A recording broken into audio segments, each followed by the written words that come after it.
Le soldat de la prière s'initie à l'art de la défensive, comme à celui de l'offensive. Il ne s'exposera pas à découvert tant qu'il n'a pas défendu les points faibles de sa vie ou de son entourage. S'il le néglige et que, par exemple, il s'attaque à la puissance de l'ennemi par un hardi témoignage rendu à l'efficacité de la prière, l'adversaire ne tardera pas à l'attaquer directement ou indirectement, en quelques-uns des siens.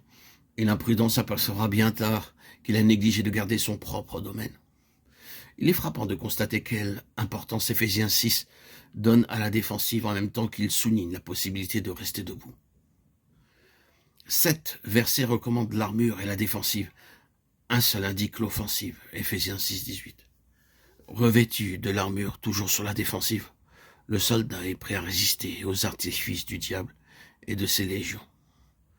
Qu'elle l'assiège comme ténèbres ou se précipite sur lui comme la ruée d'une multitude. Il sait comment demeurer ferme au mauvais jour. Il sait comment ne pas se laisser dérober la victoire par les subterfuges de l'ennemi.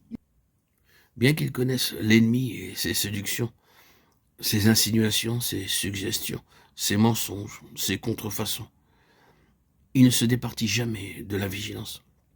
Il sait que les esprits de mensonge peuvent donner à autrui des visions à son endroit ou bien des fardeaux, qu'ils peuvent pousser ceux de son entourage à faire ou dire ce qui lui est préjudiciable, qu'ils l'attaqueront dans sa vie, ses circonstances, et mettront en œuvre toutes les intrigues pour le faire déchoir de sa position victorieuse. Plus élevé son triomphe, ayant tout surmonté, Éphésiens 6, 13, plus astucieuses les nouvelles intrigues dirigées contre lui pour le déloger de sa forteresse, qui est son armure.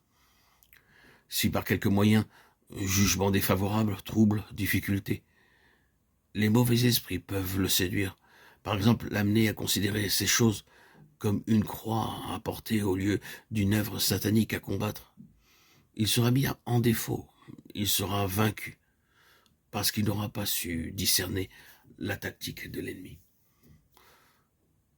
Toutefois, s'il est sur ses gardes, il demeurera ferme et se protégera en attaquant l'ennemi, en travaillant à détruire ses œuvres qu'il se gardera d'accepter comme chose voulue de Dieu.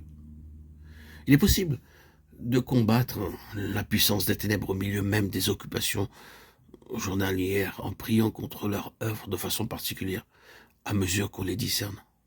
Peut-être une prière consistera en une phrase très brève et cependant efficace. Ceci, par exemple. Seigneur, détruis cette œuvre du diable ou que Dieu ouvre les yeux de cet homme sur les séductions de Satan qui l'environnent.